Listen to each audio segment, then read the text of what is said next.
The history of unidentified aerial phenomena is a tapestry woven with threads of speculation, wonder, and sometimes sheer terror.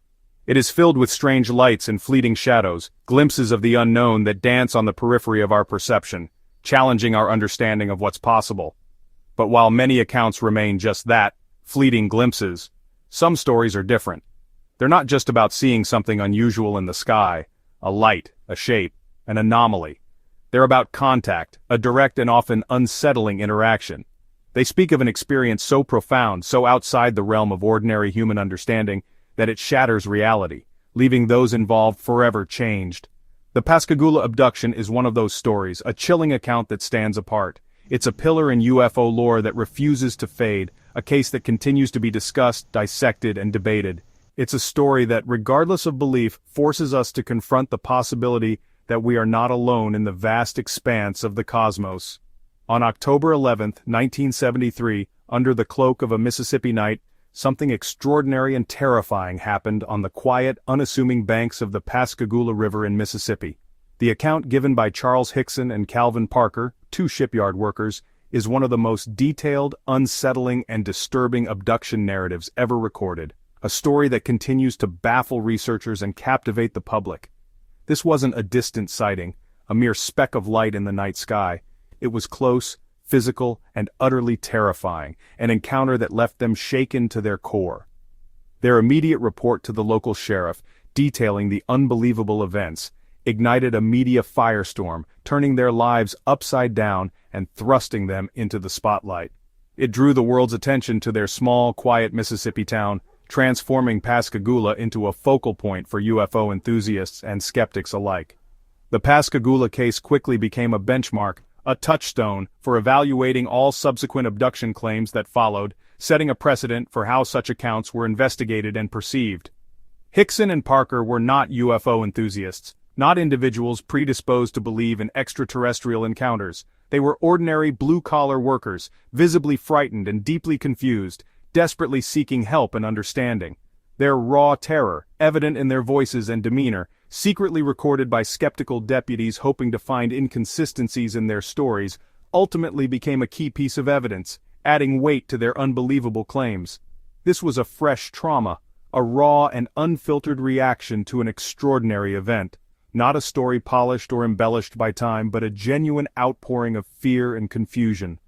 Now, decades later, as time marches on, the Pascagoula case remains a compelling subject of intense debate, scrutiny, and enduring fascination, continuing to fuel discussions and inspire investigations. Whether you choose to see it as a genuine encounter with extraterrestrial beings, a complex psychological event triggered by unknown factors, or even an elaborate hoax, its profound impact on the landscape of UFO lore is undeniable, leaving an indelible mark on our collective imagination. The journey into unraveling what truly happened that fateful night on the banks of the Pascagoula is a journey into the very heart of the UFO mystery itself, a quest to understand the unknown and our place within the vast cosmos. To understand the story, you must first understand the men who told it. Charles Hickson, 42, was a shipyard foreman and Korean War veteran, respected, tough, and not prone to fantasy. His life was grounded in Mississippi, far from science fiction. Calvin Parker, just 19, was new to Pascagoula, quiet, reserved, and focused on his job. He enjoyed fishing and the simple pleasures of small-town life. Neither man was known for seeking attention or telling tall tales. Their relationship was mentor and protege, sharing a bond through hard work at the shipyard. Their plan for October 11th was simple, a quiet night of fishing. They weren't seeking adventure or notoriety, just fish. Their ordinary lives are what make their extraordinary story so compelling. The credibility of their account rests on their character. Had they been pranksters, their story would have been dismissed. Instead, they were earnest, hard-working men with no motive to lie. The evening began like any other, a tranquil scene painted with the colors of the setting sun. The gentle lapping of water against the aged wooden pilings of the pier created a soothing rhythm. Two men, Charles Hickson and Calvin Parker, were enjoying a quiet evening of fishing on an abandoned pier, casting their lines into the murky depths, hoping for a bite. They were seeking solace and relaxation in the simple act of angling. The quiet, punctuated only by the chirping of crickets and the distant hum of traffic, was suddenly shattered by a strange, unsettling sound. A distinct, bluish, whirring noise that seemed to emanate from the sky above. A light, unlike anything they had ever witnessed, appeared over the Pascagoula River, cutting through the darkness with an eerie intensity. It pulsed with an otherworldly glow. It was neither helicopter nor plane, but an oval-shaped object, defying conventional understanding of aviation. The object moved with a grace that seemed to defy the laws of physics. 30 to 40 feet long, it hovered silently, casting an ominous shadow over the water below. The air crackled with an unseen energy. Panic began to set in, a primal fear gripping their hearts, as a door on the side of the object slowly opened, revealing an unknown interior. And three figures, silhouetted against the strange light, emerged from the craft, their forms unlike anything human. Hickson later described them as being approximately 5 feet tall, their presence radiating an unsettling aura. Their skin was wrinkled and grayish, like weathered stone, giving them an ancient and alien appearance. Instead of noses, they possessed cone-like protrusions, adding to their bizarre and unsettling features. Their legs appeared to be fused together, and they moved with a gliding motion, as if floating just above the ground. Their movements were stiff and robotic, lacking the fluidity and grace of human motion, further emphasizing their inhuman nature.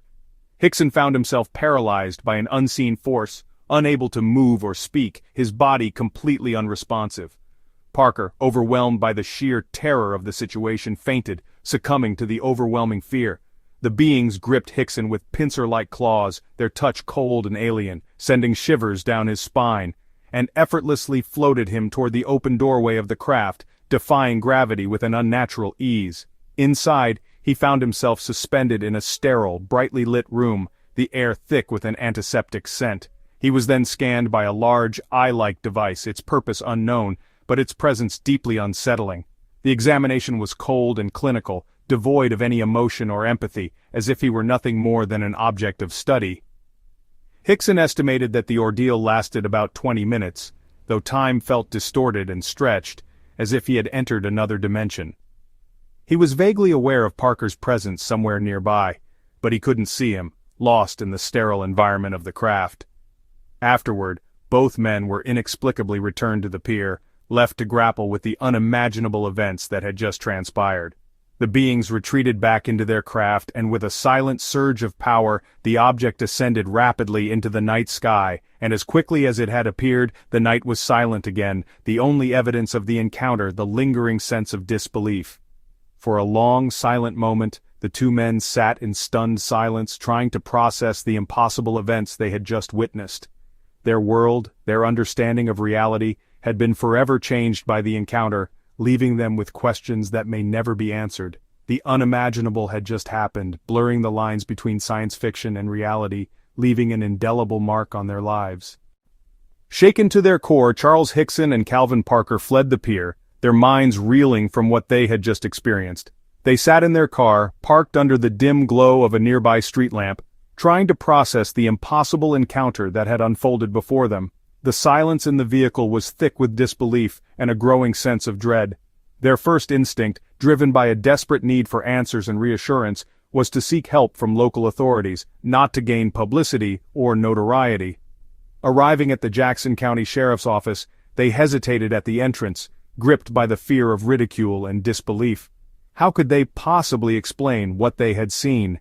But the terror they felt was too real, too overwhelming to hide behind a facade of normalcy. The experience had shaken them to their very core.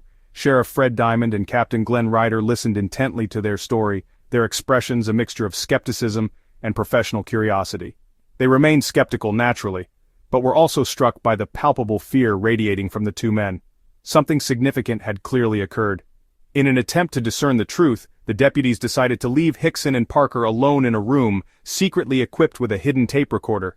Their hope was to catch any inconsistencies or a potential confession if the story was fabricated. But instead of a calculated lie, the tape captured something far more compelling: raw, unfiltered trauma. The recording revealed Hickson attempting to soothe a weeping and praying Parker, his voice filled with genuine concern.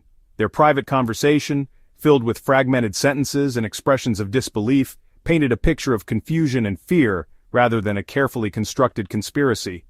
When the story inevitably broke and reached the public, The small town of Pascagoula was suddenly swarmed by a relentless wave of media outlets and eager UFO investigators from around the globe. Hickson and Parker, ordinary men with no desire for fame, were abruptly thrust into an unwelcome and blinding spotlight. Their lives were irrevocably upended, their privacy shattered, and their every move scrutinized. Public reaction to their claims was sharply divided, ranging from unwavering belief and fascination to outright ridicule and accusations of fabrication. This intense scrutiny and public debate placed an immense strain on their families and their own mental and emotional well-being. As the story gained traction, the investigation expanded beyond the local sheriff's office. Officials at Keesler Air Force Base, located nearby, were promptly notified and began to take a closer look at the unfolding events. And renowned UFO investigator Dr. J. Allen Hynek was called in to assess the situation and offer his expert opinion. Hynek, who had initially approached the field of UFO research with a healthy dose of skepticism, found the men to be genuinely sincere and credible. After careful consideration of the evidence, Hynek ultimately concluded that Hickson and Parker were unwilling participants in a truly bizarre and unexplained event. The existence of the secret police tape, capturing their genuine distress coupled with Hynek's endorsement of their sincerity, elevated the Pascagoula incident from a local curiosity to a major and historically significant event in the annals of UFO history. The Pascagoula incident quickly became a touchstone case, influencing countless subsequent abduction claims and shaping the landscape of UFO research. The world was watching, captivated and bewildered by the unfolding mystery. Skeptics quickly suggested the event was a hoax. Motives ranged from financial gain to a prank gone too far. Journalist Philip J. Klass was a vocal critic, arguing Hickson was unreliable and seeking media contracts. For skeptics, the lack of physical evidence meant the case rested on two men's testimony, but the hoax theory struggles with the men's immediate, genuine fear, captured on tape.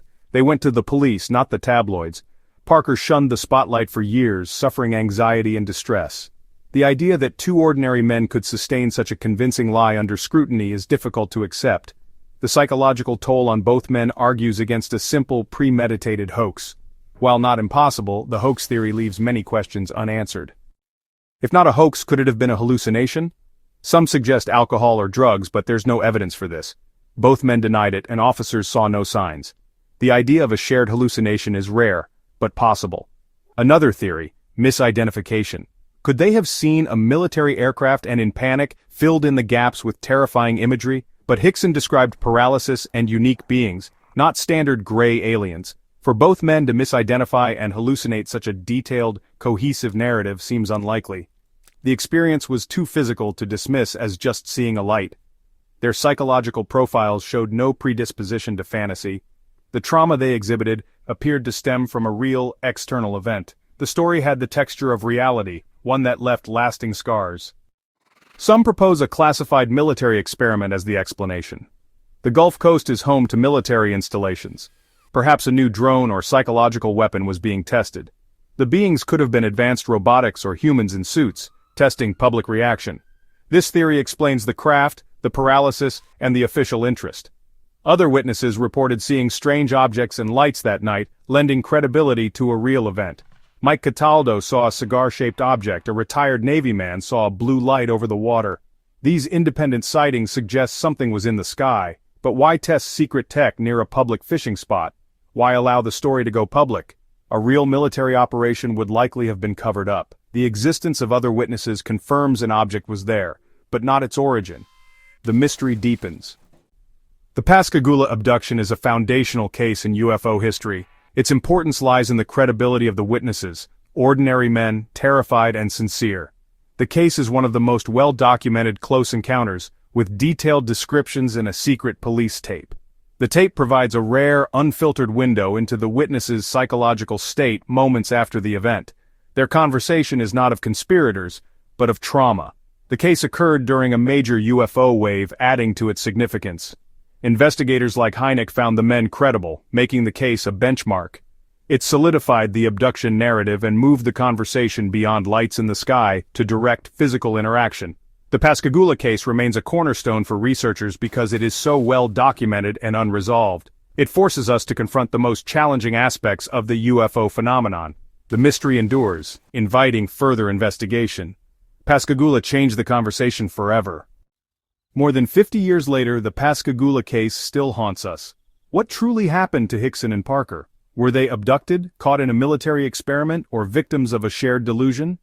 Hickson died in 2011, never wavering from his story. Parker, after years of silence and trauma, eventually spoke out, adding new details. Why would a man who shunned the spotlight return to his story unless compelled by truth? The case offers just enough evidence to intrigue, but not enough to prove. The police tape is compelling. The lack of physical evidence leaves room for doubt. Pascagoula exists in the gray area where belief and mystery meet. Ultimately, it's a human story. Two ordinary lives changed forever by the unknown. The enigma endures, daring us to keep searching for answers.